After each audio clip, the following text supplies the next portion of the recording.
দেখো 5-এর প্রোগ্রামটা কি বলেছে, 5-এর প্রোগ্রামটা বলেছে write a program, enter three angle of a triangle and find out where the triangle is possible or not. একটা ট্রায়াঙ্গেল ড্র করতে গেলে কি করতে হয়, তিনটে অ্যাঙ্গেল টোটাল হচ্ছে 180 ডিগ্রি হতে হয়।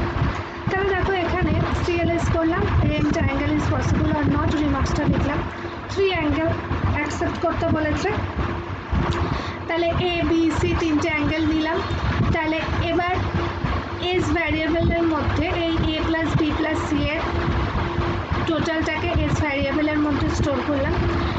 If s equals to 1 degree, যদি এই এসটা 180 সমান হয়, then triangle is possible, else triangle is not possible. End if at. দেখো প্রোগ্রামটা রান করছি,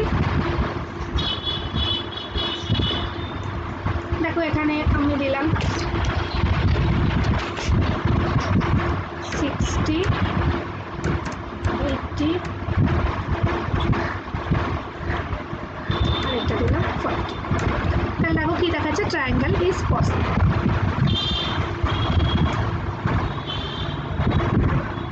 এবার দেখো আরেকটা দিচ্ছি 40, 60, 40, 30। তাহলে দেখো কি দেখাচ্ছে, ট্রায়াঙ্গেল ইজ নট পসিবল, কারণ এই তিনটে টোটাল 180 সমান হচ্ছে না, 130 হচ্ছে, সেই জন্য দেখাচ্ছে ট্রায়াঙ্গেল ইজ নট পসিবল।